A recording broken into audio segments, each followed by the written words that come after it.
under your butts.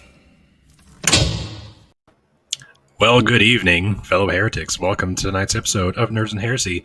I'm your host, Captain Dadpool, along with my co-host, Natalie Nat, and our guest today is Jim from Meaning Forge. Jim, why don't you tell everybody who you are? I screwed up. Is there a delay? Yeah, so my bad. Normally I have it muted. Anyway, so I'm Jim from the Meaning Forge. I run my small little podcast, which Captain Dadpool has been a guest on. So that's all like season 1 content. Go check it out. He has a really good interview. We to kind of sum up some of the major points. We talked about procedural type of issues, which has really stuck with me lately. That's kind of like the people who force their ideas, project their ideas onto what you will be when you grow up. Like their expectations on you is really important. It kind of messes with the forging process. And then being authentic as well. Really, really great interview again. And I have more interviews coming now. So start looking for those to get ramped up here real soon. I've been doing interviews over the past 6 weeks or so. And so we're gearing up for season 2 content. And the whole purpose of the Meaning Forge is, again, it's an experiment. It's a library.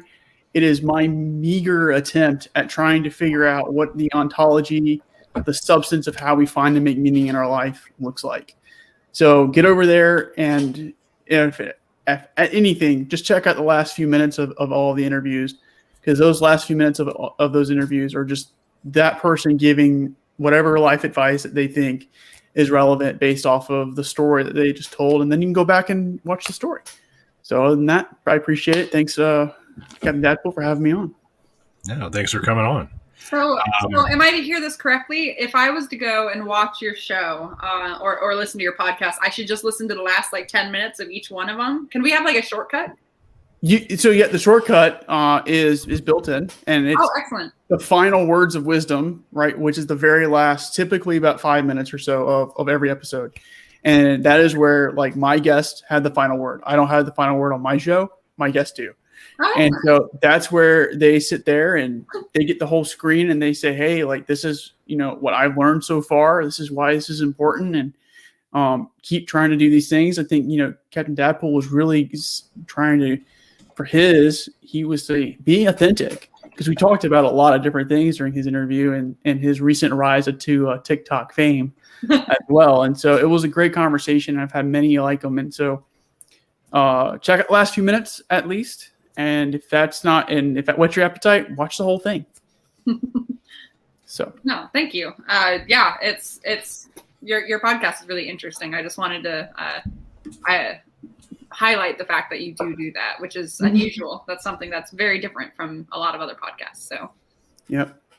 I'm happy about it. And again, I kind of revamped my questions coming into season 2, and I've pulled it from 2-hour conversations to an hour-ish, give or take. And so I'm pretty excited moving forward. Cool. All right. So tonight's topic of discussion is capitalism. A lot of different ways we can go with that. What do y'all think? So for me, I was just kind of thinking a little history lesson, kind of looking at the history of it. I read a great book called Religion and the Rise of Capitalism by Benjamin Friedman. You told me about that one. Yeah, great book. And let me just hold it up because I really do think it's really good. So he's an economist. He does it with an economic lens, and he addresses religion's role in both the formulation of capitalism, political economy, all the way up to now, to even include some of the, I would even argue, inherent contradictions with evangelical Christians and their stances on capitalism, and even some of the political economy that we have today. So highly, highly recommend the book. I think it's definitely appropriate to look at. Does it focus on mostly European cultured capitalism versus the type of capitalism that you might find in other countries, or is it? Well, so capitalism in this regard, he starts off right with really kind of the backbone of it, which is the Scottish Enlightenment and the influence of the English Civil War, which kind of starts to mold the minds of both David Hume because David Hume wrote on, I want to say on Species or something like that, which is On the origin of for money. species, yeah. No, David Hume. David Hume. Oh, okay. Yeah, Hume. no, because on the origin of species is not. No, not it's like something species and price or something like that. Like, and again, Interesting. that's like money, and it's another word for money. And he writes something to that effect. And also at the same time, you have Adam Smith who's writing. You have some, I want to say, Mandeville person, because it's like the fable of the beehive. You have a lot of people like Locke and these people who are coming out of the Scottish Enlightenment who are starting to kind of mold the economic thinking of the time. And then he goes and focuses more on American history, and it's ties to this because he kind of concludes with again the evangelical position at the very end with like, hey, here's where evangelicals stand today. It doesn't make a lot of sense that they're voting for policies that don't actually go in their interest, but maybe here's a few reasons why, both political and economical. Hey, real quick, Jim, where can people find your podcast? You're not on YouTube, right? I am on YouTube, and I'm looking to branch on other platforms, but let me just pull it up. I think no, I'm not. Let me drop it in your private chat so that way you can find it. There we go. Korea's already on it. Oh, she's good. She is. She's quick. Gotta make sure it's the right one. Yep, that's Dadpool's one. That's the link to Dadpool's one in my old office downstairs. So the less OG. exciting, less blue office. That's cool. I have all the colors in the rainbow, actually. Oh, I'm sorry. All right. See, look. Oh yeah. Oh man! yeah. Oh, now you get to show off. Oh yeah, and like here I am on my couch. I'm so high tech. we'll go green for today. We'll go green. Listen, I don't want to hear it because I got green screen powers up in this biznitch. All right. Well, I mean, the good news is, blue. Look how fancy my house is. Oh man, look at you! You've really upgraded right. too, man. Like, Matrix has you. What up? All right. got a little logo. Here we go. Yeah. Fuck around, find out. Boys and their toys. Am I right, ladies? All right, I'm done. Boys and their drinks. Cheers. Cheers. So, do you still do the drinking game? Not as much. We haven't done it since Mason was really a big part of this. Did we lose? Okay. There we go. Yeah, no, he's freezing. Yeah, just heads up. No, we don't do the drinking game anymore because I run the stream myself. Before it was Mason who did it, and then Rachel did it. But Rachel's busy. Yeah, Rachel's always she usually does stuff at night. So yeah, you're telling me about that. So I can't run a drinking game. It's a little tricky, and it would get complicated sometimes, especially since we had to have like multiple terms that were just kind of like hidden. We need to figure that out though. Like a drinking game during the show, like that's a fun. It is fun. We need to figure it out. Well, I mean, there's probably a few words we can probably drink on if we say it. Now, I don't want to get too crazy because I can't say capitalism all the time and then we all drink. That's not going to work. Exactly. Oh, I'll get drunk so fast. Maybe socialism, maybe Marxism. Maybe we can pick one of those dirty. No, I'm joking. Marxism might be a good one. Marxism would be a good one. I don't know how often we're going to pop that in there, but it could. Or maybe the false equivalency fallacy between different things. Who knows? Anyway, it's good though. It's good. I'm going with some bourbon tonight. So I just have a beer. I have a fat boy or a fat tire. Sorry, I was thinking of the atom bomb. Or not the atom bomb, but fat boy. Yeah. Not wrong. Drinking a fat boy from I got this at a Comic-Con a couple weeks ago. Nice. Yeah. I'm trying to convince my wife to let me get a horn. A horn. She says no, but I did get her on mason jars, so I'm good. All right, that works. Tis a cider. All right. Because I'm still. I mean, I just got back from work, so I don't have. I have mead.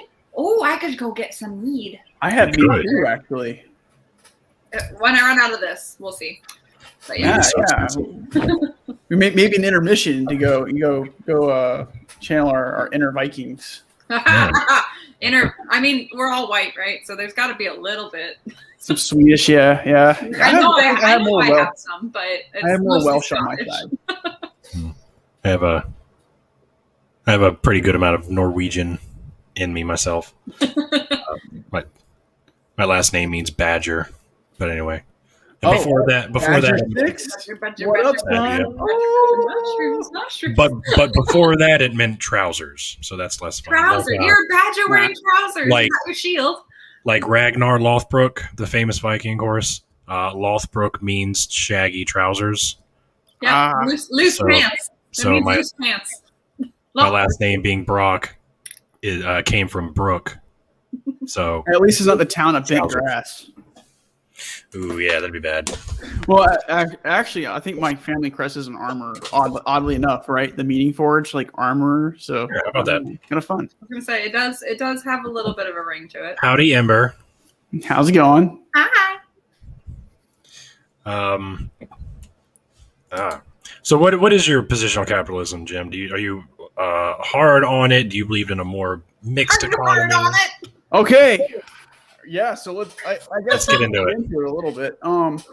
Let's quit fucking around here. Let's get into it. Let's stop dancing around the bush. Okay, so for me, I would say definitely I believe in capitalism. I believe in competitive markets, and that's kind of one. If I were to kind of boil that down, competitive markets is what capitalism is built off of. And this decentralized aspect of a lot of different things. What are you laughing about? I can't tell. The notes. Apparently, I'm going to attack people that don't smash the like button. I didn't realize this until just now. Do it. Sorry. Go on. I'll have to add that to your job description. Do it. Start poking people. So typically it's it's competitive markets. And I would even argue there's some form of government if you adhere to Wealth of Nations, kind of going to the roots of it a little bit, that kind of promotes competitive markets and how to protect them and how to, I guess, kind of build them up to prevent like crony capitalism or something like that. But other than that, I would say that there is a need and there should be an understanding, right, that socialism and social welfare economics are slightly different. Yeah. They are not the same. And I am not an advocate for socialism at all. I don't think it works. Now, social welfare, we can talk about that, but we have to have surplus first. Why don't you define the difference for our audience as to what the difference is between socialism versus social welfare, just so that it's like on the table and clarified. Yeah. So for socialism, I like to categorize this pretty much as central planning, right? So this is where the government can make decisions on everything, right? The number of prices for things. I mean, it's centralized planning for every aspect of the economy in some ways, right? Which is unsustainable. So you actually have to have some version of competitive markets, decentralized planning, or like really it's not really decentralized planning, it just kind of happens through natural market forces. While social welfare is, I would say, Sweden, like the Scandinavian countries today, right? They have a capitalist economy. They promote actually a lot of startups. But they do have, and they do have a strong social, like kind of safety net. But in order to do that, you have to have surpluses. You have to have a strong competitor. You have to promote competitive markets, and to avoid taxing the living daylights out of everybody. So even then, it's still kind of hard to come by. But there is a difference. I just have to ask simply because your definition of socialism, so you say the government is centralized, right? So, but is it representatives that work for as our government? Like, so a socialist government is has a representative for the populace, or is it an overall are we talking about democratic socialism or just socialism as an overall whole? I think I would say socialism is overall whole because at the end of the day, you would still rely on a centralized planning apparatus. Because I would argue that democratic socialism is still effective, whereas socialism as a whole can be a problem. I guess if you don't mind explaining why that's the case. So with democratic socialism, you still have an overall you have the ear and the voice of the people, whereas socialism as a whole, it's not always elected leaders. But yeah, so like someone in the comments said that's not socialism, that's communism. Well, communism can fall under socialism if the people that are in charge claim equality for all, but those that are in charge are actually leveled up, one would say. I guess help me understand this, right? So where you're like, and I've heard this argument slightly before, right? And people want to go, well, that's not real socialism, or that's not real. And I have a hard time with that, because if a country, for example, claims that they're socialist, then I have to take them at that word, right? Because like that's what they're saying. So we can't, no true Scotsman them. Yeah. Like I'm not going to sit here and say that's not real capitalism. I'm not going to sit here and say the 1920s wasn't real capitalism with cartels or anything like that. Or like I will say, yes, that's what that is. So to me, socialism, right? Central planning, right? Mm-hmm. Now, regardless of whether or not it's democratic or not, you still have a central planning component. Well, technically, we still have that here. So, yes.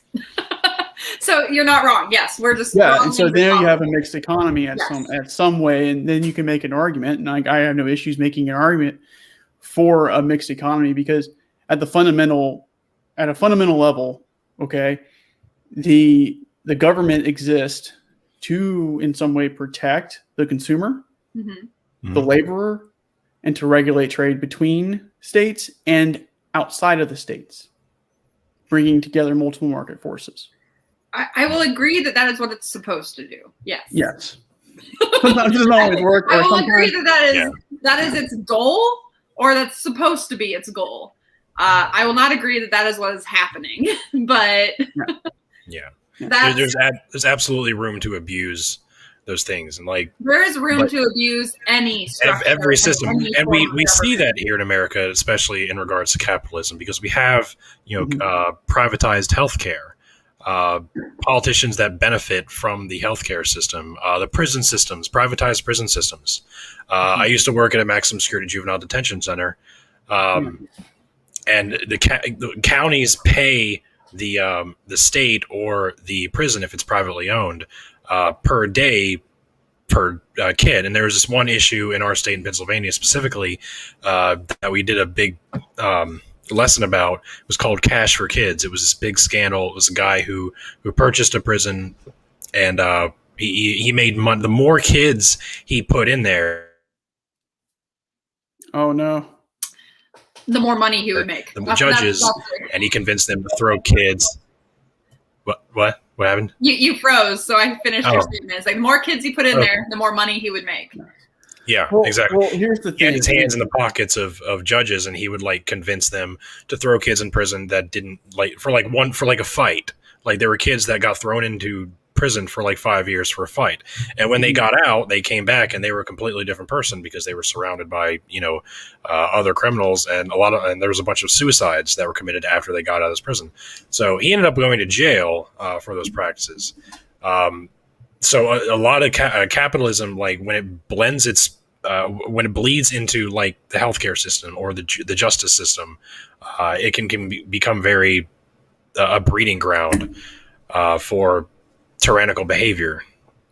So here's where I was very careful, and I try not to mince my words earlier, right? We have to be very careful when we sit here and go and say, well, that's not real capitalism or something like that, right? I will absolutely agree that is real. That happens in capitalism.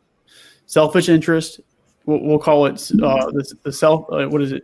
self-interest is one of the major guiding principles, and sometimes, and I would probably even argue a lot of times, maybe that leads to greed. Okay, and one of the things that Friedman outlines in his book is a lot of these people, a lot of these Enlightenment thinkers actually outline like this was the major argument for it to begin with. That guess what? Who was fighting it? Back at that time frame. Just take a wild guess who was fighting political economy or capitalism and the self-interest idea. Nazis? No, the church. Well, the church. The church. Both. Yeah. So the church was fighting this idea. So Nazis. Right? So Nazis. sorry. Okay, sorry. Back scratch. Let's back up for a second. Low hanging fruit. Had to take it. Sorry. Yeah, you're good. So typically speaking, right? The church is the ones who started off very early on, saying, "Hey, no, this is bad." Aquinas talked about just price. Really, this tradition goes back much further than that. The school of Salamanca was talking about this as well. And so fundamentally it's a very important force, but I don't see that going away even under a socialist society. Once an ideology is spread throughout the world, it is hard to take it away. When memes became this is a meme. And I know people are like, oh no, it's not like a picture meme. No, it's the meme. It's the idea. The spread of this concept is once remembered, once heard of, cannot be destroyed very easily. This is, if you've ever read the selfish gene theory, this is like a Greenbeard problem. Capitalism, if you just take capitalism away, just say suddenly it's gone, everyone, like their choices are gone, you have only neutral parties, there's still going to be a desire to be better than your neighbor. There's still going to be that competitive edge. And that's where it's tricky, where we have to balance. Just because you put it in the public vote doesn't necessarily mean that it goes away either. No, it doesn't. And there's lots of problems there. Thing. I believe that there should be caps. And when I say caps on capitalism, I don't mean like cap and trade. That's a whole other concept. That's when we go into the environmentalism part of it. And I don't agree that system works either. It's better than nothing, but it's not great. And that's a whole other subject matter though. But I believe personally that taxing the rich is one of our best options. And when I say the rich, I do very much mean like Jeff Bezos and not like Kanye West. And okay, why is that? Sounds crazy, but like if you're above $1 billion, you should be able to be taxed accordingly. Like there should be a profit margin at which you stop making money and you have to put it back into your company or put it back into your laborers, your employers, employment. I'm getting bad looks from you, but no, I just think there's a bunch of assumptions I'm trying to figure out which are like what are there, right? And so the way it works in the system we have now is, of course, it's kind of cliched now, but it's true. The rich keep getting richer. The money's there's no cap. It keeps getting funneled into their pockets, and then they take those monies and they put it in offshore accounts, tax havens, where the. Damn it! I knew this was going to happen a bit, but yeah. Stand by, folks. I know. Sorry, folks. How do you circumvent that? It wouldn't be Nerds and Heresy again. A little bit. Did you hear anything I just said? Because I just nailed some shit. I solved all the world's problems just now. Have you seen the meme of you in the chat? Have you seen the meme with like Joe Rogan and all his buddies like on the side, like for like an MMA fight? It's like when you just told those shampoo bottles what was what, and they're going, oh, that's what happened to you. No, I missed that. I haven't seen that. I'll have to find it. It's pretty funny. But yeah, and that's not going to stop. Jeff Bezos, and they keep getting richer and richer, and that's not going to stop. What do we do? Hang on. So I'm competing with a bunch of different things here, right? Like, I mean, there's in everything that I know. I just opened a can of worms. We just opened up more than a 4-hour conversation, right? Because we can sit there, like books have been written on multiple topics in this. And one of the things I think I just want to talk about is, I guess, with this idea of wealth inequality or income inequality to this effect, is there a limited supply of money? Yes, or how? Just I guess that's the first question. I would argue there's a limited supply of wealth. Not money. There's a limited supply. Depends on how you define wealth. It does. It's because if you have, we print money all the time, right? But there's a limited supply of resources, and if gold, silver tend to be our measurement of resources, then those are going to be limited. Now, power is a different concept. The idea of growing a business or retaining that wealth or exponentially growing it, it's different than retaining money. It's it's the ability to buy and sell and manipulate the world to your will. Which so I think that's a very cynical way to look at the 4 Ps. I'm a cynical person, though. That's a very cynical way of looking at marketing and whatnot, which I think is also a problem. Like, I would argue that capitalism is a problem in our news today. Oh yeah, right? I would argue it's a symptom of that. All of our medias are privately owned. All of them. Exactly. Well, and then that case, there's other arguments there, but I guess to your point, we're not on the gold standard anymore. We're on fiat money. What that means essentially is we can print our money. Yeah. Now there's other theories. I'm sorry. Oh, it doesn't raise its value. Just because you have more money doesn't mean you raise its value. Oh, yeah. So it gets complicated because now you're talking about differing interplays. Like we talked earlier briefly before the show about like soft science. Economics is a soft fucking science. Yeah. And it regulates. It's not self-regulated. It is determined via trade throughout the world, and not just the trade, but the actual political and socio-economic powers of the world. So you have like a lot of differing layers of complexity, so many variables that are there. So when we look at money, right, we can technically print money, especially because we're a currency issuer. So like this gets into MMT, Modern Monetary Theory by Stephanie Kelton, The Deficit Myth. She writes a really good book. I thought her book was good to a point. I'd like to see more numbers because it's a little anecdotal. But I'm pretty sure maybe some people in the chat have read it. But the idea here is because we're a currency issuer, right, we can print a lot of money, right? We can print money and go into the deficit. We were technically our first bank, right, or one of the ways that we became competitive in the global market was through deficit spending. Alexander Hamilton, right? Centralizing the government, all that fun stuff. Like that's the same idea. We were in debt before we were a real country. I just want to throw that out there to the people. Do you realize that we were in debt a real country, and we consolidated the debt of all of the states, right, in order to make us more competitive? Because the deeper the deficit, this is in debt equity, right? So like assets equal liability plus owner's equity, right? So we can make ourselves more competitive, and because now we have this, we can take out other things. And personal finance is much different than government finance. It's fair. Infinitely different. That is a fair point. And so it's just it gets a little complicated. And I guess just to kind of sum up the point really quickly, I don't think we have a limited supply of money. We have an unlimited supply of money. Yeah, but we have a limited supply of wealth. And wealth is and that depends on how you define wealth. Okay. The wealth in the sense that I guess what I'm saying is wealth should really only be valued at how much you can make based off of someone else's poverty. It's the idea that so Correa actually said this really well earlier. Yeah. That billionaires, those that are wealthy, should be able to do what they want, right?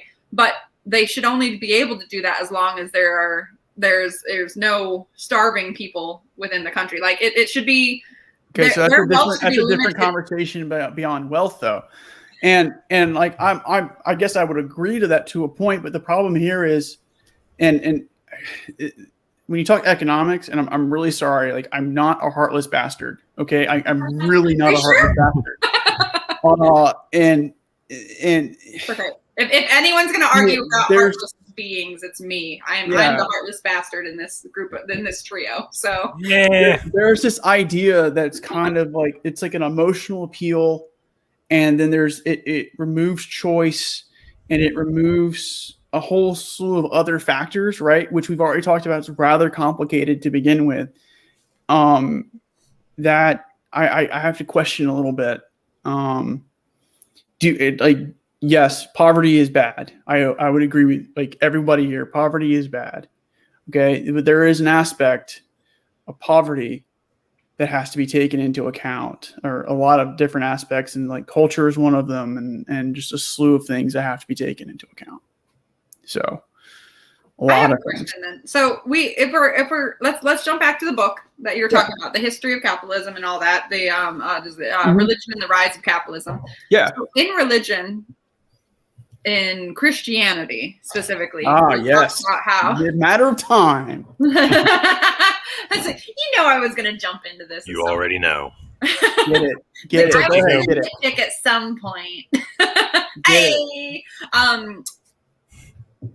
I have an issue with, wouldn't capitalism be anti-Christian in the sense that Christians are supposed to be charitable, are supposed to feed those that are poor and care for those that are weak or in the poverty spectrum, and yet capitalism tends to just increase the number of those that are in poverty? Well, I would say that, but while Jesus taught a more social system, he did not buck the capitalist system at the same time either. He was charitable, feed the poor and all that, but he also taught render unto Caesar that which is Caesar's. Pay your taxes. Jesus did not promote bucking the system in that way. But also the argument for that is the reason he did that is he didn't want to get himself or his disciples in more trouble than they're already in. And it's a whole thing. That's another discussion. But it seems like Jesus was. What did Jesus lie about so that he wouldn't get in trouble fast? Or tell it slant, right? Or tell it slant. But also, part of that is, like I've said on my TikToks a lot, Jesus was an apocalyptic preacher. He believed that the end of the world would be coming very soon within his disciples' generations that he prophesied.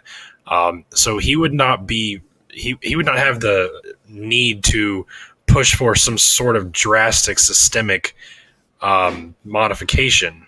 He was more of a survive and wait. And Paul echoed the same thing. So it's coming soon. You guys just don't buck the system. Sell all your belongings. It actually played a part into this. Yeah, invest in your spiritual self, care for others, and that's how you prepare for what is coming, the end of the world. There's nothing to benefit by trying to conquer Rome. That's not what he wanted to do.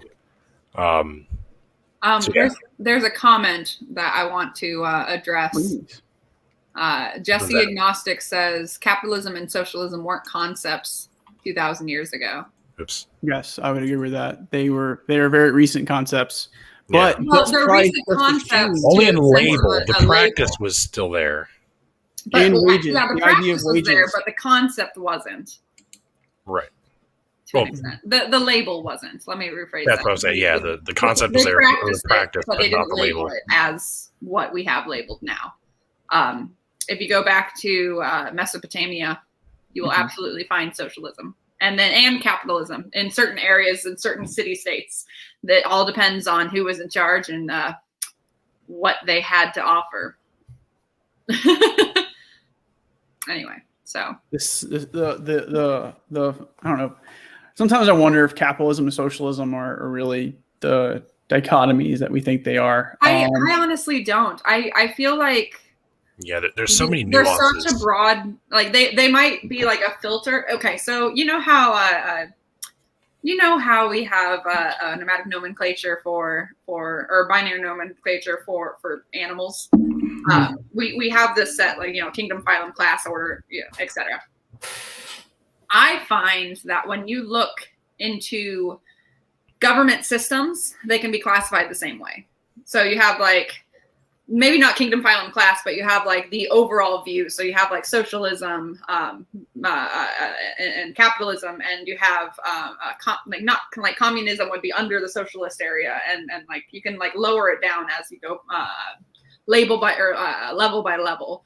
And I feel like someone's going to write a book at some point, and they're going to have it like a phylogenetic tree, but it's going to be all about money and how to run government. It's like you can actually do that already with I figured they did. That we really this is not what I studied, so it's like it makes sense to me to look at it that way, though. Well, you can do like, that. You can start with Xenophon. Yes. Right? And start with Xenophon and how Xenophon talks about wages.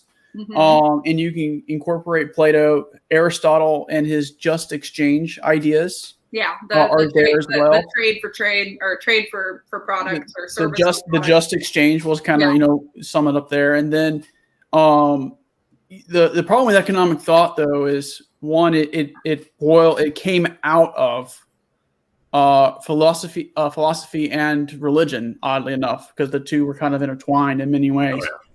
And so economics comes out of that actually at about the 1800 mark, late 1800s, officially late 1800s with like the Austrian school. In practice, yes, in practice, like in like teaching modes, like I'm with you. Of the school, like it becomes its own subject in college, folks. I'm a woman, I wouldn't know. and so you start to see that tree, and you can follow these milestones and these different ideas much like that way. A matter of fact, and this is why I said like if they're not bimodal, but if they are really dichotomies, they do arise within, I would say, a few years of each other. And what I mean by a few years is a few decades. That's like a blip to me. Yeah, no, exactly. And so like they arise very quickly together.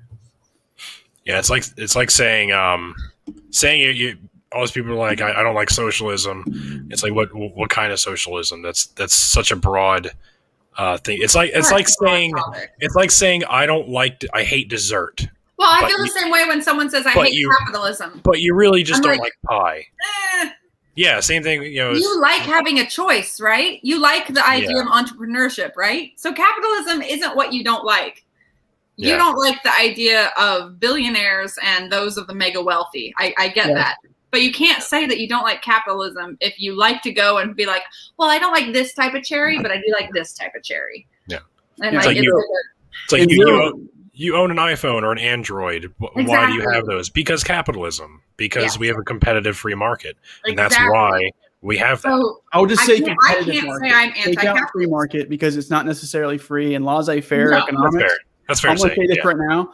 I don't understand, after all the reading that I've done, how laissez-faire economics got roped in. Because laissez-faire actually came in about 50 years prior. Like if you look at the published dates, right? It came out like the early part of the 1700s in a small French town, right? And then somehow 100 years later, it's attached to the political economy, which we would call capitalism today. You've got to you know what? Just blame the French. Just blame them a little. Yeah. It's their fault for something. Someone's going to pop in and be like, "C'est de là.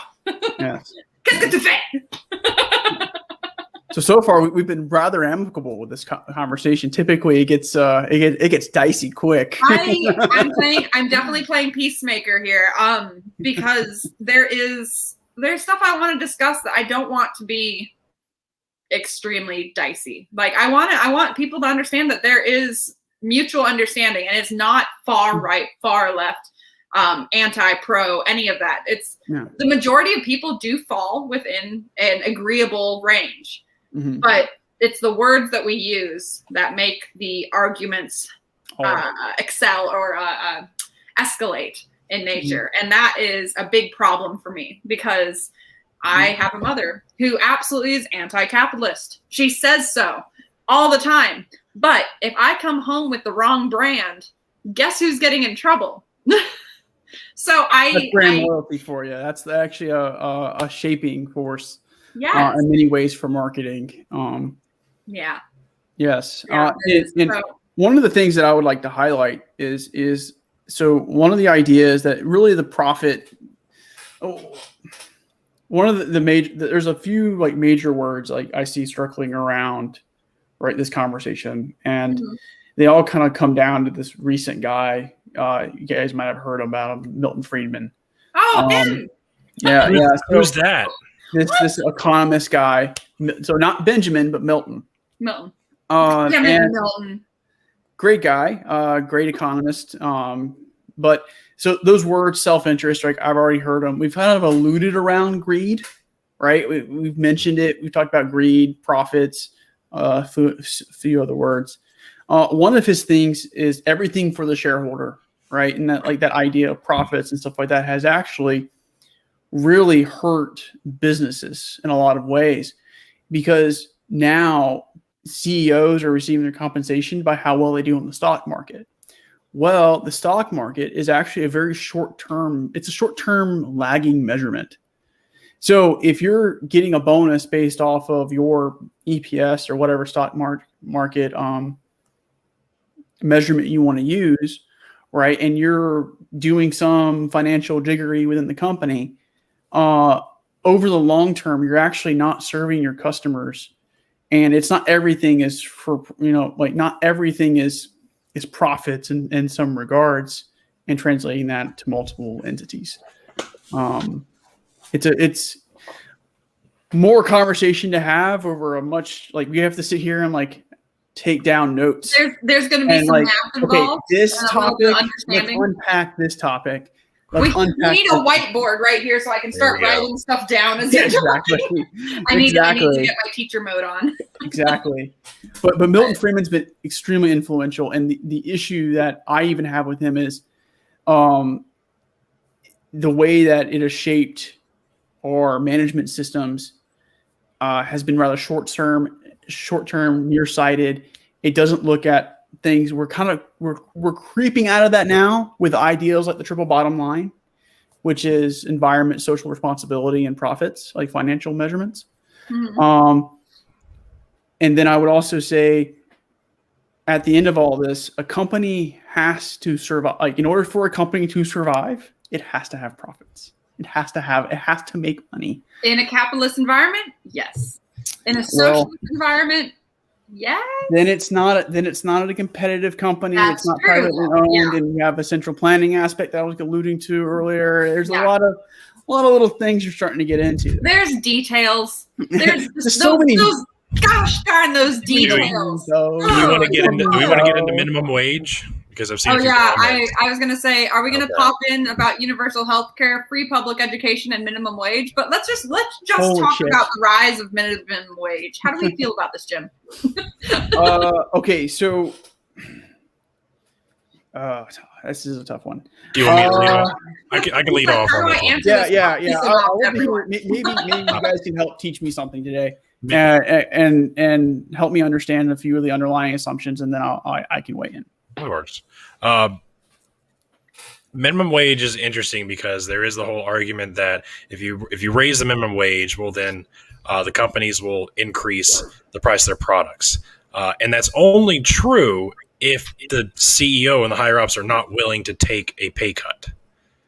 Like if they want to maintain their salary, then they will increase the price of the products, but they don't have to. They can absolutely take a price cut in order to keep those wages the same and pay their workers more. I had to take notes. I'm sorry. And the problem is, and then of course, if you eliminate minimum wage completely, I'm doing the same thing. If you eliminate minimum wage completely, there will absolutely be companies that pay less if they can. They'll go back to I used. No. God damn it! Every time. I used to work for Hub, but then with that, go back 10 seconds and then repeat what you were saying. There are companies that if the minimum wage was eliminated, they would pay as little as they possibly could in order to survive. But then you got to wonder if they did that. What I'm trying to say. It also eliminates the competition among the employers. What's that scene in Office Space where they meet him and he's like, I can work my ass off and I won't make an extra dime. So why wouldn't I do anything other than the bare minimum? Like, there's truth to that. Why would you bust your ass and not get anything more than the guy who's doing the bare minimum? And a lot of times, and this is probably a lot of people have this experience, people who seem to do the bare minimum will get promoted above you who's busting your ass. You know, like that happens. That's happened to me. That's happened to probably a lot of people. So like how hard you work doesn't even really determine whether you get promoted or not. So where's the incentive for the worker to bust their ass for that company and make it succeed? We have a super chat, really quick. Oh, hey. Sorry, I got distracted. Deadpool, more like Lagpool. Oh, hey, I got jokes. That's cool. It's jokes. Sorry, just had to point it out. I'm gonna take that super chat and go buy some Captain Daddy Lagpool. Ooh, that does not. No, I don't like that. They love coming up with names for me. I mean, you're the one that said I am your dad now, and on one of your posts recently, and I had to take advantage. Yeah, it's weird, and it's like to the new 8,000 followers, I am your father now. Like, I am now your dad. And I was like, look, you're your dad now. And everyone's like, Daddy! I'm your dad now. I figured I would just own it. Anyway, back to your point. Yeah, like the CEOs and everyone, they're going to take that money and still put it in those offshore accounts. They're not going to give it back to the work. Some companies do. Some do. Some do offer benefits to other companies don't. Better healthcare plans, yada, yada. But there's no real incentive to do that. And most companies don't give that incentive. That's why we have like Amazon, who has I used to work for Amazon. I used to work at the Amazon warehouse. One of the shittiest fucking jobs I've ever had in my life. Chico has another one for you. Oh, damn. Here we go. All right. And then, of course. Fucking savage, man. I'm gonna take this money and use it for better internet. I'm gonna need more than $5, Chico. Gonna say, don't send me more money, Chico. Don't. But anyway, like so there I am making, and this was before they did the $15 an hour thing. I think it was making like 11 or 12 something, with mandatory overtime during the holidays. We're talking 60, 80 hours a week for about 2 or 3 months straight. Like you had no life for 2 or 3 months. And the same thing during the New Year's. But still, even though a shitty wage, shitty benefits, Jeff Bezos is fucking doing recreational space trips. Like there is no incentive for them to give it back to the lower workers. So why would they? He's going to space. He doesn't give a shit. Anyway, I'm done. Rant over.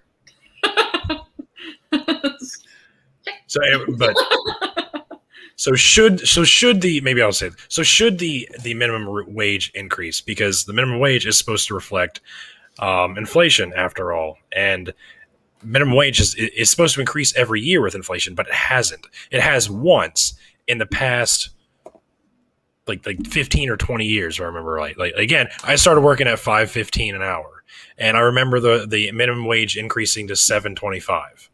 And has it gone up since then? I don't even know. Yes, it has a few times. So being a government employee on occasion, like, via contracts and everything, I have a bit of a different opinion on this. Okay. Mostly because the only time I work with private companies is when it's in the energy department, and that is a whole other ballgame when it comes to money. But when I work with governments, and I'll just straight up say it, I get paid $22 an hour. That is my starting wage if I'm doing the very basic amount of work that they require of me. And that's the hourly. Now, depending on how much I work, it's all within the budget of the project and all that, which I'm going to admit it's not very much money. But scientists don't tend to go into the market to make money. That's not what we're here to do. We're here to make sure that what we learn and what we study is done properly, and it makes the world go round. And that's the happy note. I won't get into the complaints of it, but I started out with my first government job outside of school. No, my very first job in general was a government job. I worked at a state park, actually. That was my very first employment. And I got paid $8 an hour. That was just doing maintenance around a state park. And obviously, like the pay rate has increased a little bit. But when they say that they're increasing the minimum wage, they're not increasing it for the private companies. When the government says they're increasing the minimum wage, it's going through the government, through government jobs first. And then they're requiring OSHA or the workmen's unions to try and match. Or if you're in a union state. Yeah. I was like, I don't know the specifics on this. This is out of my You're league. good. No, you're good. But yeah, they will try and have them match if they can afford it, and then they give them an allotted amount of time to match as time goes by. And I can say there have been a lot of companies, mom and pop shops specifically, that I have seen get run out of business because of a sudden increase in minimum wage when they're trying to hold on to the same amount of employees that they had. And I do feel bad about that. But at the same time, there you go. Now we listen to everything after the word but.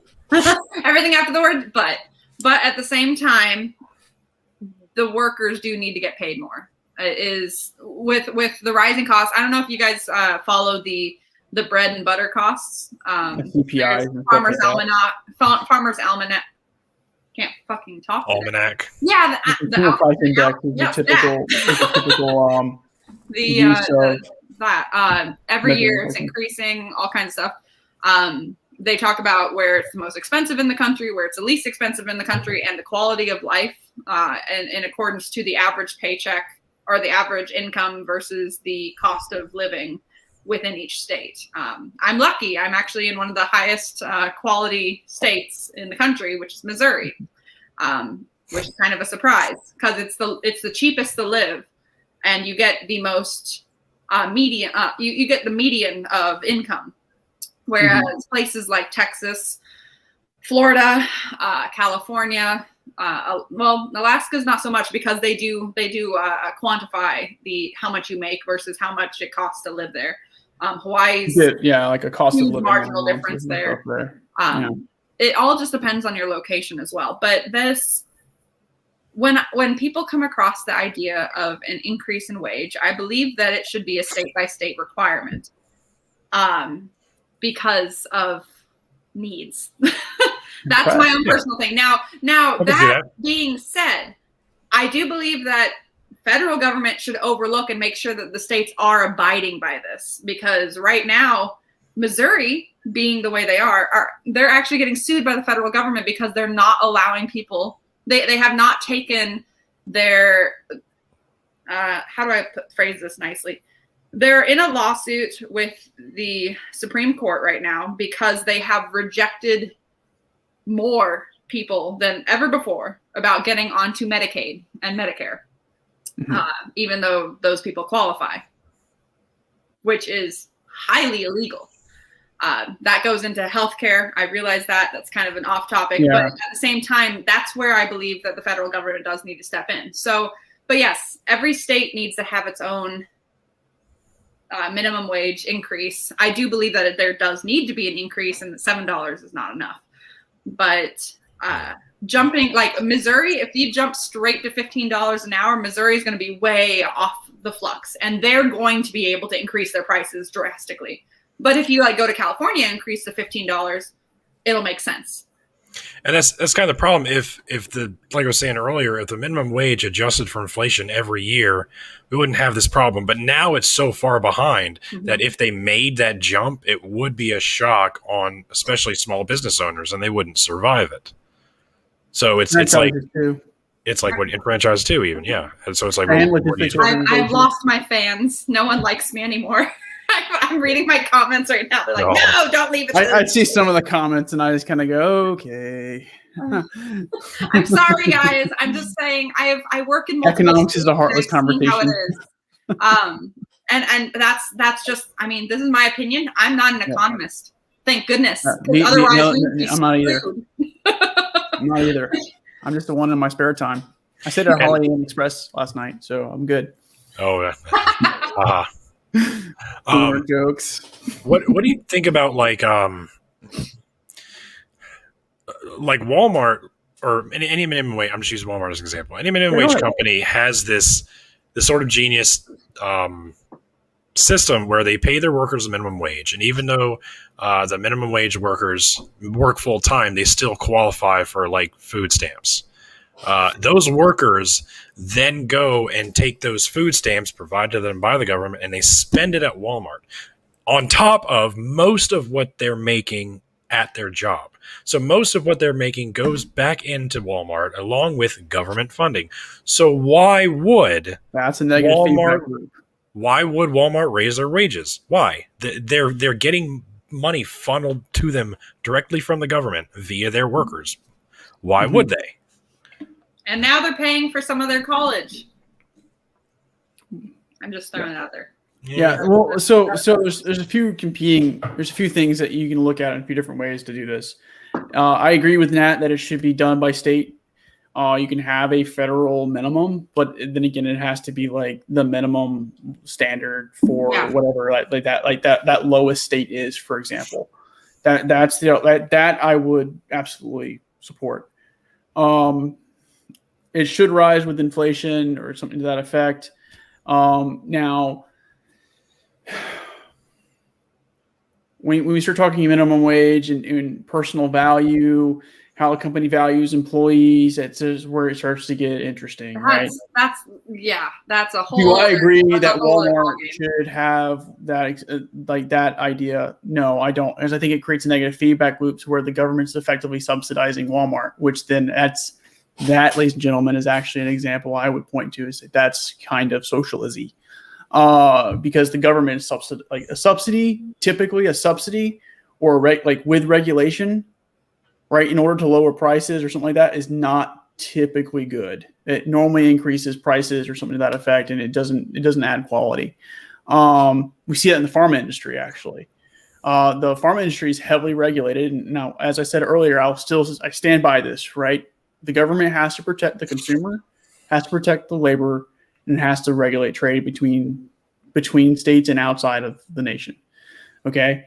That being said, I don't know where and how regulations should change and how fluid they should be, because I think at a certain point, if you sit there and we'll use minimum wage again, right? Well, no minimum wage, right? And then all of a sudden we start seeing wages drop for everybody, and nobody's now we're really going into some anarchist not communist, but capitalistic something, right? That's problematic. Okay. I have an idea. I don't. Hang on. So there's some issues with that, and we have to have some fluidity, I think, in how we make those laws and how we address them. Because I think over time it's going to be natural that quality is there, and also I would also argue that a consumer, if they get used to a certain quality standard, they're not going to want to go down a quality standard. Typically, though, they rationally would move on to another product, provided multiple products are available or complements or substitutes are available, right? If not, you have a monopoly, in which case antitrust the fuck out of that. So minimum wage. Dadpool brought up a really good point, CEOs, right? Well, let's look at how CEOs are getting paid. One, right? If they are tied to the company, there's some things you can look at. Remember how I talked Milton Friedman's everything for the shareholders idea, the short-term type stuff. There's also some of that playing into this as well. And what I would sit here and say is, do they need to reduce their pay? What is it? Or is it a nearsighted measurement that they're measuring their success off of? Or is it attributed to a bonus, for example? That's a different type of idea, right? Not typically their salary, it's their bonus. So you have to look at some of these things and how we incentivize at all these different echelons. And that's the thing. We can't do that from a government perspective. So the minimum wage, we could set it to the lowest standard, I think is where I would go. We could do state by state and then have a conversation. It's for places like California or these high cost of living areas, DC's up there, New York City's up there. I don't really have a good answer for that. I don't. And don't expect you to. And it's it's not an easy answer to discuss. I do believe that minimum wage should be regulated statewide. My trick is, depending on the poverty level or the unemployment level for each state, there should be a minimum wage regulation that's like every year evaluated by the federal government. So yes, that will be every year evaluated by the CPI, or at least every 5 year. I think a 5-year horizon would be. But following how many people are unemployed as well. So if there's like how California has all these new setups, Silicon Valley, all of that fun stuff. But if there's all these new jobs that are over there, they're all getting underpaid for that location, move the company to a state that can so like Iowa right now is getting Facebook. I don't know if you know this, but Iowa's getting Facebook, Apple, and like 2 or 3 other Silicon Valley locations. Like Des Moines is getting spot on, and the Iowa the plan is that with these new tech companies jumping into Des Moines, they will be able to lower their minimum, or they'll be able to lower their unemployment rate and therefore be able to raise their minimum wage, because there's these new jobs that are happening, and the economy should be able to grow within Iowa. So it's not just a corn state. There's a lot of other factors there too, and taxes can come into play here. Absolutely. As far as your spending power is concerned. So, like again, you could raise MMT or a Keynesian approach, which is essentially stimulus plans. Here's a trend so I did a paper a while ago for my master's on automation and logistics, because I'm a supply chain guy, right? You're nerds. And it wasn't like a super crazy paper, but it was like, what jobs are people actually? What jobs are becoming more automated, robotic, right? And what jobs aren't? Guess what jobs are becoming robotic? The ones no one wants. And the ones that no one wants are typically the jobs where these are your initial entry type of positions. These are your base level. And now you can get into other concepts and other topics such as UBI or something like that, because that's where this road would go down. But it's odd. And if you raise prices, I think in our technologically inclined age that we're in right now, we're going to look for the technological answer, and that's going to remove people from the workforce, and that's problematic. And I think we're seeing that now in more ways than one. And so it's not just because work isn't bad. Work is fundamentally, I'm sorry, work is not bad, and it also generates value. It gives you a sense of dignity, it can give you a sense of worth as well. And it becomes the launching point for which you can go forward. Now, do I agree that everyone should start, in the worst positions possible? I mean, if you can help it, right? But you have to start somewhere. You have to start somewhere fundamentally. And we're also seeing this with our college educated. There's a lot of other things that are coming out of this and that we have to be addressed. And there's a lot there. And I think I kind of rambled more than I spoke coherently, so forgive me. I believe in like a 5-minute ramble. You don't worry about that. I tuned you out. I didn't hear anything you said. Yeah. Hey, at least I didn't interrupt, because of lag. I can kick you out right at any moment. You could. It's very but then it wouldn't be Capitalism with Meaning Forge. It would be Dadpool and Nat. It'd be a rictatorship. A rictatorship, exactly. Socialism, right there. I don't know. I don't think I'd allow a rictatorship to happen if I was involved. Well, good thing you're not. I can kick you out too. No one's allowed. But so just to kind of like a few fun points, because I know like we're going on some stuff here too. But oddly enough, like when we look at the Christian, we'll call it the Christian right, and I'm a Christian, so that's saying a lot, right? The far right in particular, or the stupid right, or some other regards there, we typically are voting against our economic interest. And what I would say here, one of the major components here is people's income is typically set by their 30s. Typically, unless you strike out and become an entrepreneur, so that becomes an issue. But there's other factors that are influencing your vote, because you're voting on like on a two-party system. You're voting on a few other things, and so it's not just as clear cut as like this is the economic policy that I would like to vote for or something to that effect. But it's interesting, especially because red states are coming from rural states, and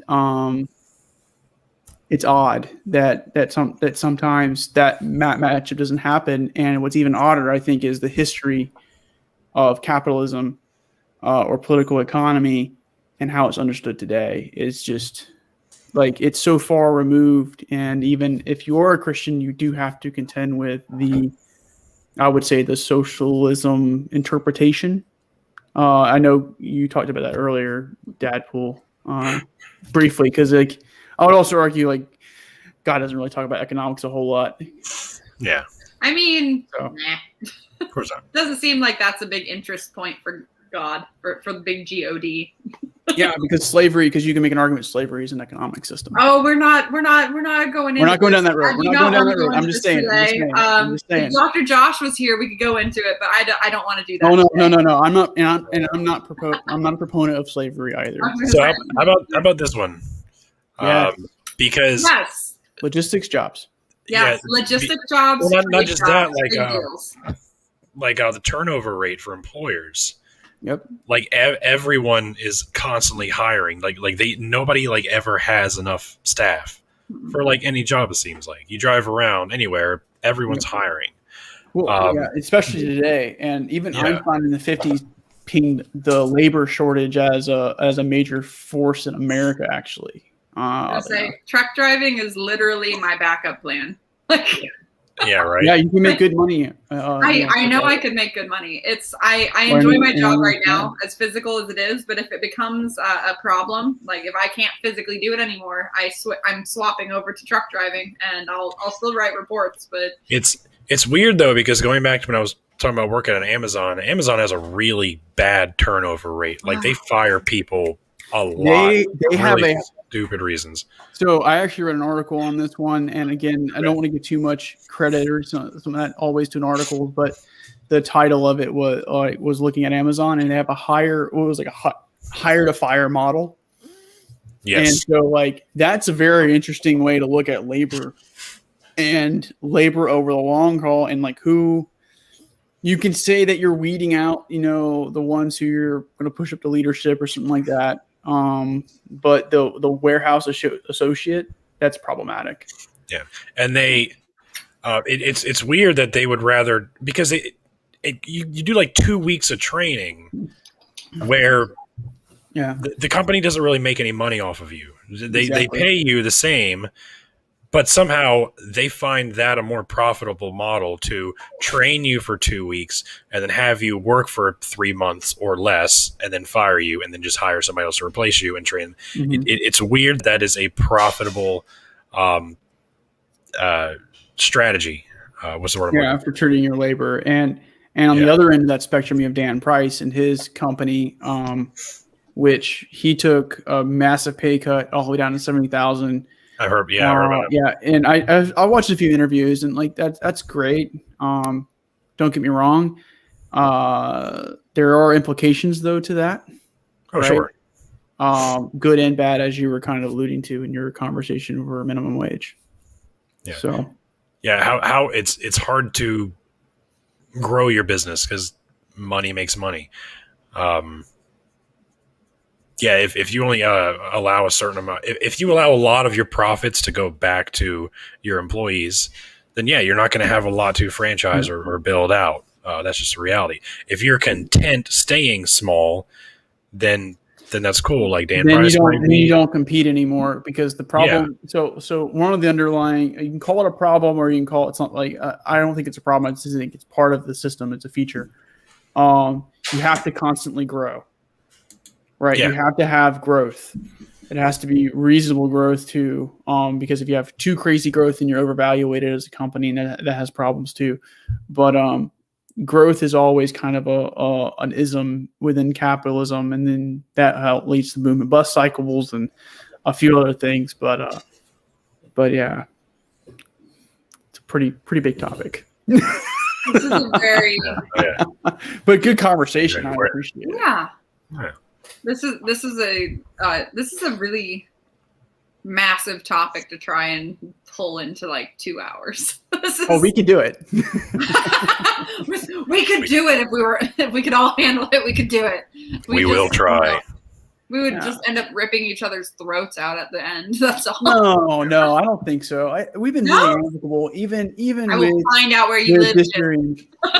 Yeah, that won't be hard. I am an advocate for Second Amendment, so I would not mess with that. But I mean, I am too. But that's not the problem. Doesn't mean I'm not going to sit there and just yell at you. Yeah. But typically speaking, these conversations can get crazy because it comes down to definitions oftentimes, and there's it's a pain I would say as I alluded earlier to a lot of emotional appeal to the conversation. There's a lot of, well, this person shouldn't make this much money. That is, I think, an emotional argument in more ways than one. I respect those who believe that. I just think it's emotional. So I feel like there are certain positions where it can be a logical statement based on how much. Okay, here's a logical statement to me. Yeah. If someone has a master's degree and they are required to do an entry-level position, it makes sense to me because of the amount of money that they've put forward to their education and based on the amount of education that they have received that they can then benefit whatever company they're working for. They should be paid more than someone who has a bachelor's degree. Yes? Oh, right. 100%. I've been in your shoes. I know you have. Yeah. And the thing is, I only have a bachelor's degree. I've started my master's, but I haven't finished it. And I'm like on break. Like I'm writing the thesis before I go back. Let's put it that way, because I don't want to. That's a good idea. It's a good idea. That is smart. Right? So the issue there is that's a labor market thing too. It is. Right? It is, and that's less emotional and more logical when it comes to it. But yeah, if you, I'm going to call out some people in my business, and they are not going to like it.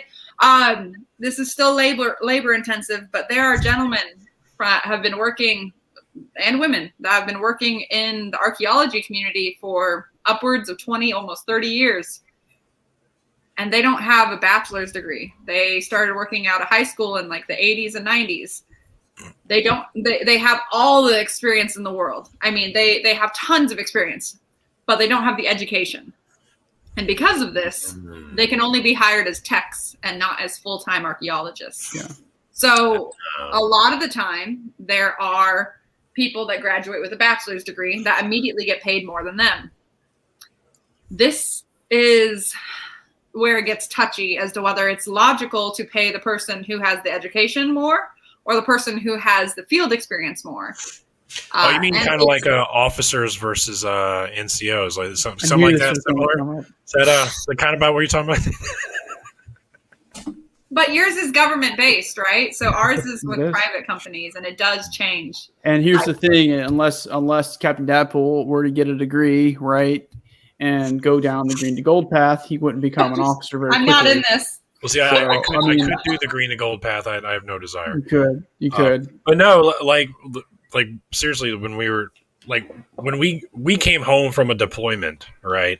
Mm-hmm. We were in Iraq for a year, E4s, and then we have a butter bar lieutenant comes in and makes much more than we do, and is our boss and tells us what to do. And we're all like, "Shut the fuck up!" And they get us lost in the woods, and we're like, "Why the fuck do they pay you so much? Go away! You're not needed here." Yes. So being that fresh butter bar, and getting people, I avoided it the best I could. Sometimes shit just happens. How many people did you get lost, smart. Jim? How many people you can't go lost for LT, guys, so it's bound to happen. I took a fun fact. I took a semi-equivalent through downtown Hamburg, which is a European city, right? So we know they're automatically smaller, and this is American. It's American semi-truck equivalent. So with a trailer. So this is pretty big. Let's just say this. I was able to do that. I was not lost per se. I knew where I was going. I just forgot to make a turn, and I was kind of committed to go down. Okay. Remember? Where have I heard that before? Oh no, wasn't paying attention. So I think what I would sit here and say is, one, there has to be some humility there, and like lieutenants, especially. So like if you're a lieutenant listening to this, shut the fuck up and listen to your NCOs. Okay, question your NCOs. Listen. What I mean by question is you need to be learning, you need to be seeking understanding, finding where doctrine and regulation and all these other things mix, and where you can kind of bend the rules a little bit, right? And I have experienced both. I have experienced officers who come in and they're like, "Hi guys," and they're a little more like, I don't want to say timid or meek is the right word, but they're much friendlier and more down to earth. And then I've had ones who come in with their chest all stuck out. Yeah, that's a bad way to look. And don't do that. Now, and what I was saying here, that's any leadership position too, right? And when you're coming from on high or something like that, and you're going, "Oh yeah, look at you." What's that? When he got his promotion, I get all of his old patches when he gets his promotion. Oh, that's adorable.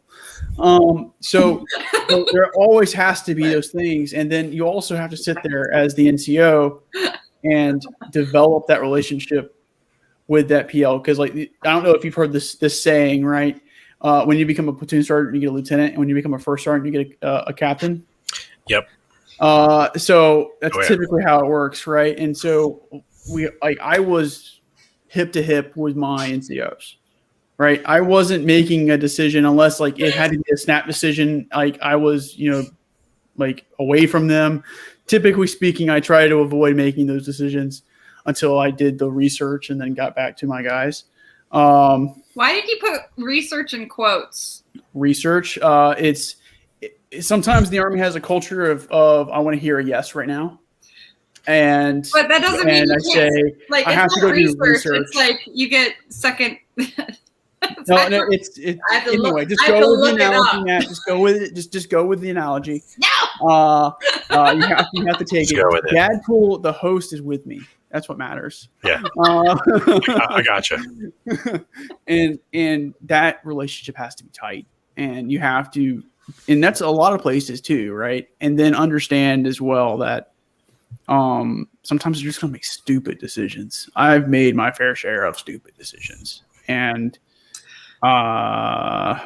you learn from it.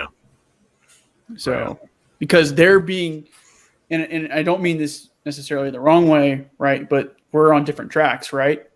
The NCO Corps is on a different track, and the officers are on a different track. If all officers were 5-star generals, that's what they would be. And of course, we don't have a handful of those. So, Correa is coming to my defense right now. Oh, you're good. You're good. Do y'all want to hear a crazy lieutenant story that I have? Oh, I do. I'm going to listen, but I'm going to pop out and pop back in because I have a dog that needs to do a little something. So I'll be right back. All right. Well, we'll share this story while you're gone. So when I was deployed, we had one of those lieutenants who came in kind of arrogant, but he was a private with a bar, like straight up. Yep. We had to wake him up for missions. Like everybody was there, privates. Everyone was like at the ramp brief, ready for the op order, and we had to send like a private to go and wake his ass up. Like, he wasn't in gear, nothing. So we left, and this happened like consistently.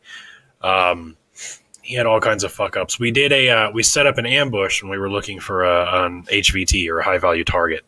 We had good intel that he was going to be coming around one bend, and we were supposed to capture him or arrest him in the middle of the night. So we sat into our ambush position for about, it was like 1 a.m, and we were there for like 3 hours, and until he was supposed to show up. Dead silent. Half of us are mostly asleep, if not completely asleep. And all of a sudden, you're gonna laugh at this. All of a sudden, we hear a rip it can. Lieutenant opened a rip it can in the middle of the night, revealed our position. So our target never showed up. Now it gets better. So he's on the. No shit, there I was. No shit, there I was. Oh no! Oh god! And we are in a tiny little fob, and we have Camp Anaconda, which is a large Air Force base that was owned by Saddam that the U.S. took over, or that the Air Force took over. And we would go there to get resupply because they had a PX, we didn't, So we go there, and we're supposed to be like out patrolling, but we're not. Instead, he went there because he wanted Burger King. I'm not making this up because they have Burger King. So we go there, and there's an explosion in our sector. An IDF or a mortarman tried to launch a mortar at us, and it misfired, and it exploded. So us being QRF standing for Quick Reaction Force. Whenever something happens, we have to stay in uniform, sleep in our uniform, so when something pops off, so we can get the trucks have to stay ready. Someone stays in the trucks all night, leaves them running. Something happens, we go quick, fast, in a hurry. Well, here we are at Camp Anaconda, which takes a while to get out of. You have to go through checkpoints and everything. So this explosion goes off, and our commander goes, "Where the fuck are y'all?" And he has to tell our commander that we're at Burger King, sir, instead of patrolling our area. So he was crucified. Like crucified. Yes, but he was not relieved of his duty yet. He's a lieutenant. It gets better. So for the next few days, he's just like flustered. He is just pissed. He's an emotional wreck. And we're on mission, and we're patrolling a local village. And suddenly, we don't know if like the commander said something to him over his headset. We don't know, but he just snapped. And we're in MRAPs, big armored personnel carriers. He says, "Fine. He wants a reason to fire me. I'll fucking give him a reason to fire me." All right. So he opens up the back doors of the MRAP, two big doors, opens them up, and he throws we are in a village that does not like us already. He throws a smoke grenade out into the road, and we have little pin flares that you pop, and he just starts popping them out of the back door. It's like, now he has a reason to fire me. And we were all just like, yeah, he was gone. We never saw him again after that. Wrote above Pierce. Dude, this guy. fucking this Was fucking it supposed guy. to be classified? above Pierce, one of 27 lieutenants in the battalion, and send him to captain career course immediately. Yeah. Dude, that's a joke. No, I hope it's company commander, battalion commander. Oh my god, we never saw him again. I have no idea. Perfect. Yeah, the thing is, like the lieutenant, like the fundamental aspect here is, and this is where it takes a lot of humility and trying to develop relationships and do these things. Is the lieutenant is responsible for everything in his platoon, or he should be, right? Everything the platoon does and doesn't do. Now, going to Burger King is not a good idea. Period. Like if you're on a QRF, that's not a good idea. And there is some leeway with a butter bar, but I think that leeway is kind of eliminated when you become a first lieutenant, and the expectations. You've been promoted now, like it's gone when you're a second lieutenant. Well, second lieutenant you should be like, because butter bar first, then the solid black bar. Typically speaking, the butter bar has a little bit of leeway, but not to the point that you're at. I don't know if he was a first lieutenant or not, but actually he probably was. I honestly can't remember. Probably not worth it. But it's just look him up. Leadership is a weird thing. Do your research. Do your research. Well, for me, research was just to get them off my back, so that way I can go back to my team. I get it. I get that. And get back with a better answer versus violently American. Other things. Oh yeah, Burger King is the way to go, man. No, yeah, this place had they had a Burger King. They had they had a little movie theater. They had a little pool. Wait, is this a base? Yeah, so I was stationed on a little FOB, or a forward operating base. Yeah. They didn't have a Charlie's? Any Charlie's. Yeah, actually, I'm pretty sure. I don't know, something about all military posts. They have Charlie's, Burger King, and Subway. I was frozen. Okay. So, all right, I'm back. Sorry, I was frozen. Yeah. So we had the shitty little tiny base that there was nothing on. But Charlie's about 7 miles away was Camp Anaconda, which is a large. Sometimes. Yeah. There's a large Air Force base that was used by Saddam that was captured by the Air Force and was turned into, our main like operating base in the area. And that's where we went to get supplies, hygiene items or whatever. But they also had like a Burger King and other things. And again, this is Air Force, and Air Force is going to Air Force, and they had like the best fucking everything. We got to go there for Thanksgiving, and holy shit, they had like fucking carvings, like food carvings.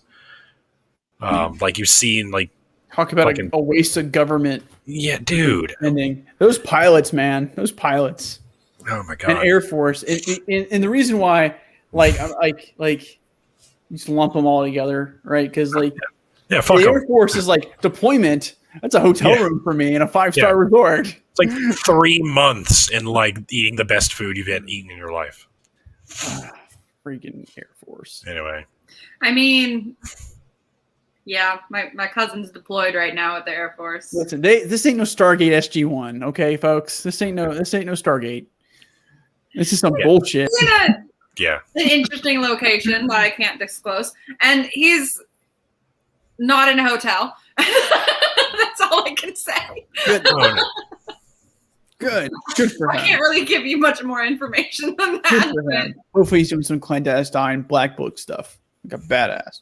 I appreciate it. I can say he does the RPG stuff. So he's remote, but he's on site. Spy stuff. He gets to do the spy stuff. That's a lot of observance. So all that to say, minimum wage is bullshit. Yeah, it's actually a fun fact. Like that's one of the reasons why I got out of the military, right? So like, as a captain and all other fun stuff, like me getting a master's in science and a master's in logistics and supply chain management doesn't give me a pay raise. No, because it's government. Exactly. Because it's government based. So that's one of the tricks is if I was to jump into a government job at some point, although it might be job security, my pay raise will only increase with how much time I spend and what qualifications I might excel at or what other certifications I can do. It has nothing to do with my degree. Now, granted, I have to have my degree to get to the positions that I want to be in, but that's still just a starting baseline. So there's a little bit of a tug about wanting to be in that. Correa says that we need to have our nerdy segment now. Thank God. No, I'm joking. I thought the military bit was the nerdy segment. It kind of was. A little bit. We were moving into it. Okay, why don't we talk about the capitalism of Star Wars? Star Wars. The Star Wars universe. I don't know if there is. I don't know if there's enough to go off of for an economic system. We wouldn't be able to go that long on that. Maybe we need to get Eckhart's Ladder, or X, or those people that do this and be like, hey, Stupendous Wave, what was the economics of Star Wars? What was the socio-economic status of Naboo? Do you think? Or Naboo? And Naboo would at least be in some form of constitutional monarchy from a government perspective, and then an economic perspective. Strong social welfare combined with, I don't know. What do you think Han Solo's minimum wage was?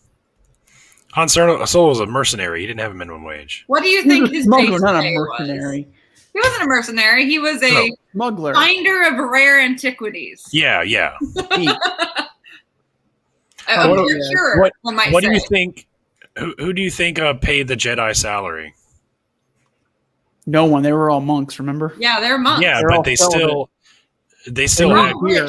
I wonder if they made beer. Leia actually was. Or if they made beer? Yeah, like monks. Like monks of Europe. Did they? Monks did make beer and mead. That is actually and wine. That is true. but Here's most my of it Jedi. My most Jedi. of it was for his holy church. Oh, that'd be so fun.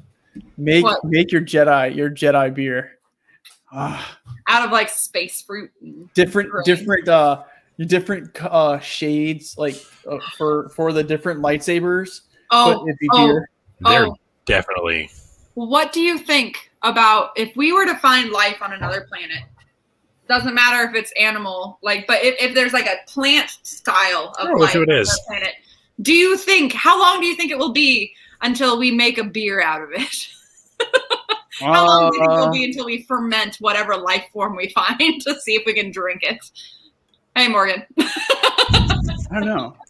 That's a good one because I mean, there's different things there. We do make a lot of different things out of a lot of beers and stuff and alcohols off of different plants. Yeah. So, I guess it'd probably be an accident if anything because. No, I guarantee you someone's going to be like, that's a plant-based life form. Let's see what it drinks like. And they're going to dry it and they're going to ferment it and they're going to drink it. I hope so. Because humans are humans. We'll see. We like our alcoholic beverages. We like our alcohol. We like minimum wage of the Shire. Minimum wage of the Shire. Well, they have to be able to afford 11 meals a day, right? No, 7. It's 1, 2, breakfast. 3. Hang on, I got it. You ready? Okay, breakfast, let's go. Second breakfast, 11 C's, lunch, and it's lunch. Afternoon tea, dinner, supper. You're missing afternoon snack. They had a snack as well. Yeah, it's afternoon tea. I thought afternoon tea was wrapped up in that. Dessert or like a nightcap or something. I don't know. There's something else in there. Yeah, that's dinner. It should be a cake. Supper, dinner. So they have to be able to afford that much food. Yeah, they make a lot. Yeah, so it's I was right. It's breakfast, second breakfast, 11 C's, luncheon, afternoon tea, dinner, and supper. It's like 3 hours. It says fourth meal. So what about wouldn't 11 C's be brunch? Well, no, because brunch is a Sunday afternoon thing. Yeah. Or Sunday morning thing. Yeah. See, there's no such thing as brunch in the Shire. With little habit PTs. Was Tolkien a capitalist? I don't know. So I actually don't know. I don't know either. I'm asking. I know a lot of Tolkien's work. I have it behind me. I was gonna say, didn't they just publish another book of his work? They just published the Fall of Gondolin. That's the recent one that I have, and then I have I have Baron and Luthien and the Children of Hurin as well. Are they first editions? No, that's unfortunate. No, so I would say he was probably he lived in England. His economic views are speculative. I think it would be an interesting paper if someone would find those documents and then connect them to his studies in different mythologies. Because the Lord of the Rings, so like this is where I nerd out hardcore, like real fast, guys. Like 0 to 100. I am listening. Right, so the Lord of the Rings is really influenced by by pretty much the northern. Like if you're looking at Europe, it's the northern part of that. So like you have the Finnish mythologies, you have the Scandinavian mythologies, Beowulf. You have Shire. Shire. Freaking. I'm going on an adventure. No, you don't need no Shire. Be a Numenorian, like me. Be a Numenorian. Anyway, so he Norse mythology and Celtic mythology, right? And one of his whole ideas was to try and create a mythology for the modern time, right? Mm-hmm. For not set in modern day, but for like the values that reflects in modern day and stuff like that, or that he thought was really helpful influence from his experience in World War I. So his writing, it like so. For example, the Children of Huron is almost a direct transposing of What are you doing? the story of Kalervo, because at the very end of Kalervo, in the Children of Huron, Terembor or something like that throws himself on the sword, and because the sword is like evil or something to that effect. And then Baron and Luthien is based loosely off of a True and the Lady or something like that, which I have behind me. And then Beowulf, of course, there's other aspects with Beowulf that are linked to I want to say it's the Gondor and stuff like that. But anyway, he's very interesting. It's very interesting to look at how he saw language and how he saw myth. Because in his idea, myth is language and language is myth. So anyway, I just nerded out. Congratulations. No, keep going. I'm having fun. So okay, so I have a question. I know the Shires, the hobbits had like farm animals, but did they have pets? I mean, I think they had pets. That's not my specialty, but yeah, I think they had pets. Economics isn't my specialty. I would say I think they had pets. Again, I would have to. I don't know where in the Hobbit that is. I mean, I count farm animals as pets as. I'm just curious how big a cat is by comparison to a hobbit. Well, I mean, if you know how big they are, they're 4 feet I just want to see a picture. Just pull them together. Yeah. Fine. No, it's good though. It's good, and the new Amazon series. We'll see how that turns out. Yeah, I'm excited. When is that supposed to come out? Next year. Oh, that's so long. It is. It's supposed to be the downfall of the Numenorians. Mostly about the Second Age. Interesting thing, right? Like, I mean, at least it's not like they're just like remaking it, easy peasy. It's they're actually taking a different part of what's been done. Okay, have they talked about the contradictions inherent? No, the contradictions.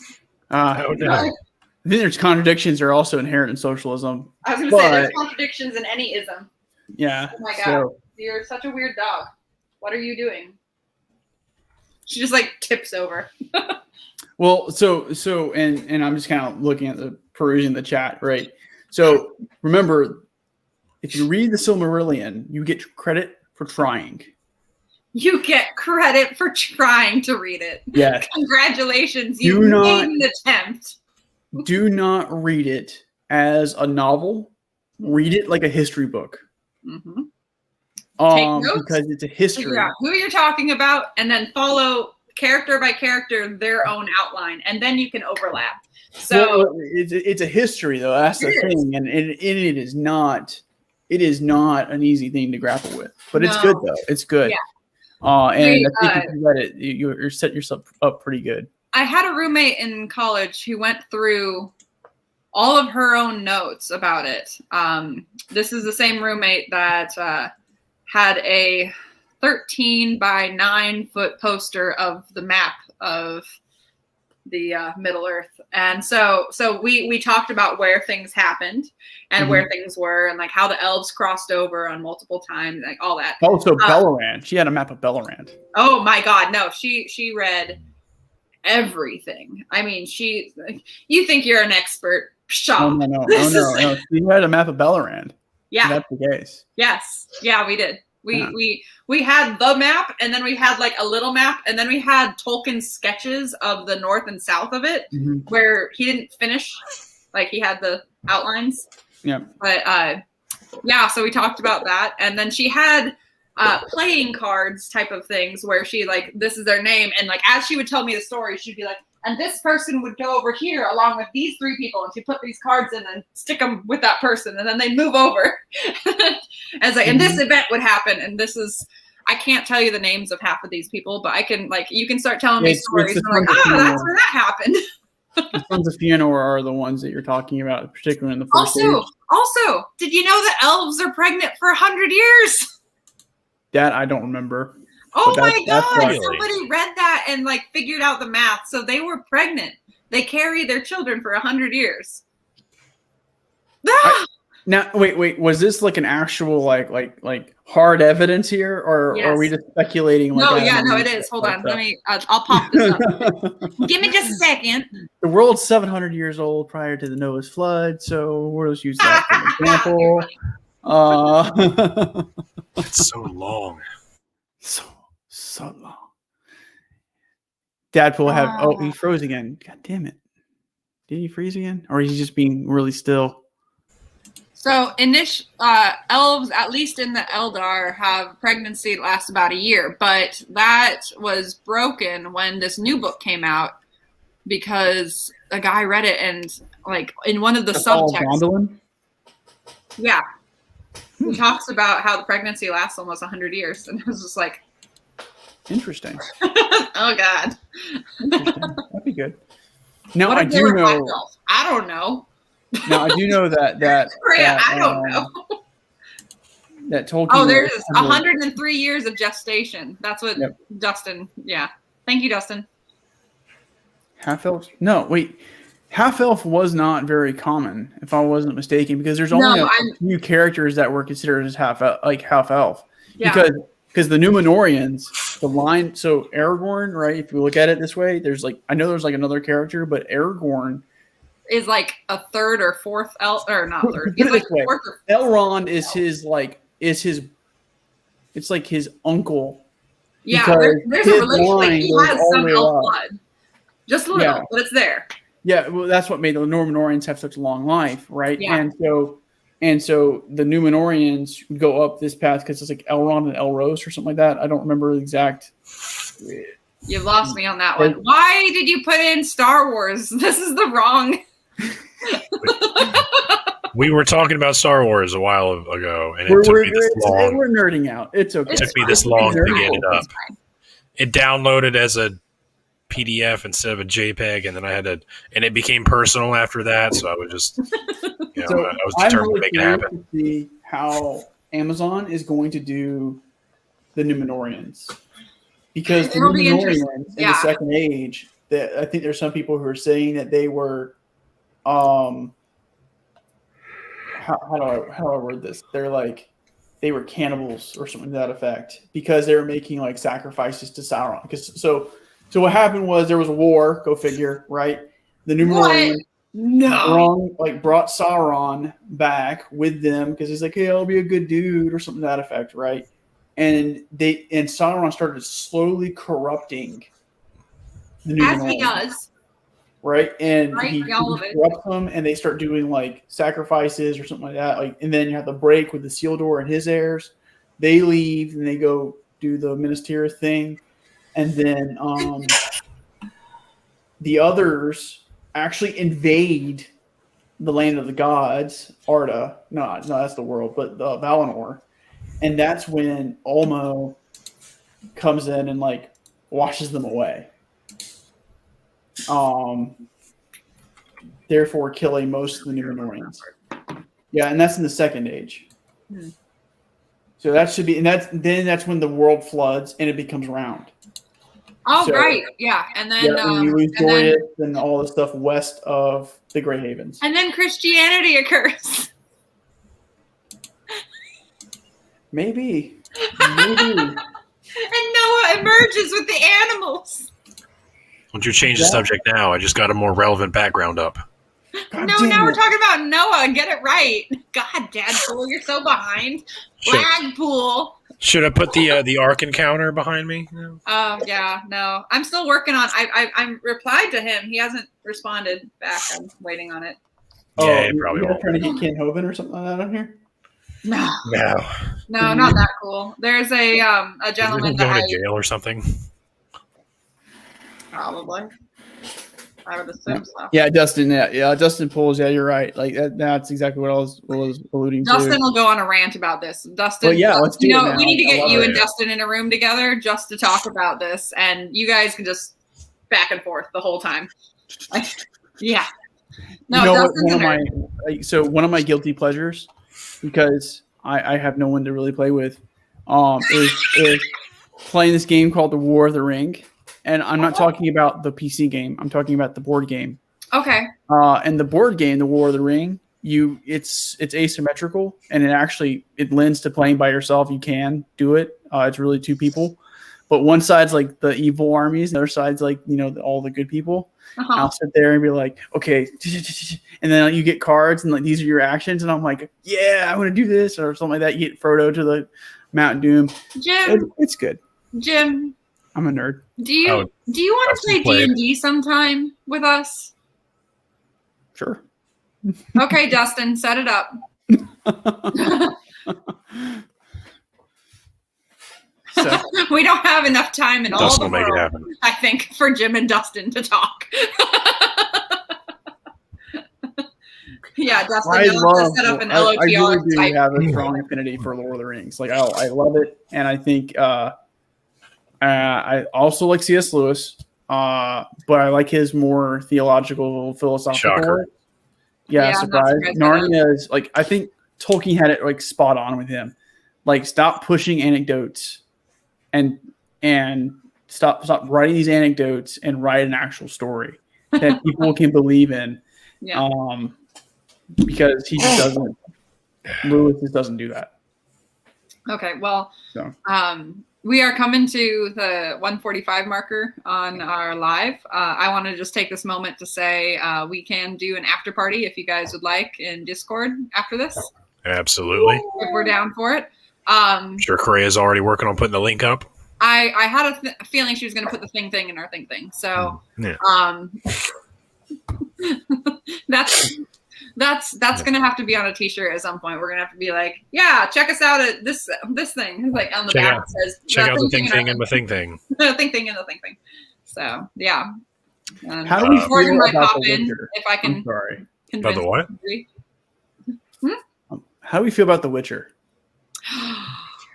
I haven't seen the new animated series about it. It's not an animated series, but it's good. I liked it. Is it? It's not animated? I thought it was animated. Yeah, it's animated, but it's not a series. Yeah. It's just a movie. Oh, it's just a movie. Okay, It's an animated movie? I thought it was a series too. No, it is a series. There is a series, and then they did a movie that just recently came out. Yeah. They did an animated Castlevania style. Yeah. It looks really interesting. I haven't had a chance to sit down and watch it yet. Partly because I have a ever-present maternal figure staying with me. And she doesn't like violence or any form of anything that's not like a love story or super clicky. Mushy. No. She likes mushy things, and I don't. Oh, hey, look who's joined us. Path of Fire. Henry Cavill. Oh, wow. I think a lot of people have. My wife has. Henry Cavill she's going to be coming on the show too soon. Nice. He's not on my list, but he's an interesting guy. So Yennefer is on my list, but not Yennefer in the show. Yennefer in the video game. You would, because there's a big difference. Because she looks like a freaking. I can agree with that. Whoa, no, I have a thing for jet black women sometimes, and she fits the mold, and I just look at her and I go, hell yes. Witcher 3, all the time, romance, Trish or romance, Yennefer for the win, all day, every day, Yennefer club, all day, every day, hashtag. Oh wow. I haven't played the third one, but it's for sale on Steam right now. I've been tempted to do it. Yeah, get it, man. I don't play video games, so I actually had no idea what The Witcher was until it came out as a movie, or until it came out as a series, and then I begged and pleaded a friend of mine to let me watch him stream because he was going to go back and play the game, and I was like, "Can I watch you just play the game?" And he's like, "Sure." And so I watched it, and I was like, Yeah, I don't play video games, but I love watching people play them. I don't know why it's weird. I love it, and I also love the Slavic mythology in there too. The Slavic Baltic region and the Scandinavian mythology that there's a lot of that throughout it. And I love it, and it's great in more ways than one. I've not played a video game since Legend of Zelda. Oh wow! I mean, I played Pokemon on my little Game Boy Color. Oh, and of course, Captain Dadpool and I have talked about this. I have played Super Smash Brothers And that's about the only video games I've played. That's fair. I haven't played a lot of video games lately. I think I tried to play some Star Wars Battlefront 2, the Xbox version, not the new one, but the Xbox version, because I needed the nostalgia. Oh yeah, dude, I'll play through the old Tomb Raider games just for nostalgia. Yeah, like that's the market nowadays. Well, I mean, that's the market for us because, like, I mean, think about it. Like, we were growing up at like as video games were becoming popular, and now, of course, like our kids will probably do the same thing, right? Like, oh, this is an old game. It's like, okay, you're an asshole. Yeah, fuck you, you little shit. You don't know anything. I can't say anything. I don't have kids. I was there when the pages were written. I was there when the game was coded. I was there when Isildur failed to throw the ring. I was there for Pong. I was there when you had to blow aggressively into the cartridge and then slide it in a certain way. Which you're not supposed to do. To get it. I know. I know that now. I know that now. You know, elementary school me did not. Dan. Anyway.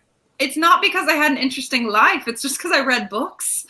I disassociated via books, not video games. But oddly enough, like I would, again, like I'm not supporting the stat with numbers or anything like that. Like I think there's an interesting trend there because like most women that I meet aren't interested in video games. Like I'm not saying that they're not out there, but most women I don't think that I run into are interested in those. The age of Atari. Yeah, there's a minority, or they're and of course, like in like our like age group growing up, and like you heard a girl playing on like Xbox Live, it's like, oh, it's a little boy playing or something like that. And it's like you never really believed it was a girl, and then turned out it was a girl. I would watch my friends play various games, and they would put me on the headset just to like comment, just so that they would get free stuff all the time. Mm-hmm. Yep, love that. All right. Hey, where are you guys? So you just like all of a sudden, like everyone shows up. That's not cheating, right? No. Well, let's wrap this up so we can get the after party going. Jim, do you want to plug your stuff one more time before we sign off? Yeah, sure. I appreciate it. Thanks so much for having me on today. Great conversation. I thought it was really amicable, and I look forward to the after show party. So thank you for that. Thank you for allowing me to nerd out on my Lord of the Rings fetishes. Fetishes. That got all different. Word choice matters. Hashtag word choice matters. Anyway. Hashtag Jim has fetishes. So that being said, Meaning Forge, you guys can find my channel. You can find Captain Dadpool's interview there. I'm gearing up for some season 2 content right now. I'm just in the interview editing stage. I've got I had a clinic, like someone who's studying to become a clinical psychologist who's done some forensic psychology. He's one of the first interviews. A Iraq war vet who has some severe PTSD and wrote poetry, a book called Can I Speak? And that book is his way to combat PTSD, for example. Great. I have it behind me as well. Alan Simmons. I'll have a children's book author on there. I'm going to have some leadership coaches and a slew of other people kind of hit on to the Meaning Forge for all how they find meaning in life. So, and thank you, Path of Fire, for Path of Fire. Thank you so much. And fucking rock on, man. Yeah. So come check out Meaning Forge, and if anything, at least check out the last few minutes. All right. Well, the link to the after party is in the chat, so come visit us then. Until then. Cool. End the slide. End it right. And what? End it right. What am I? You threw off my groove. What? Don't just leave the studio. End it. Oh. And yeah, okay. Yeah. All right. I threw off the Emperor's groove. I'm sorry. See you guys in live. If not, we'll see y'all next week. Bye.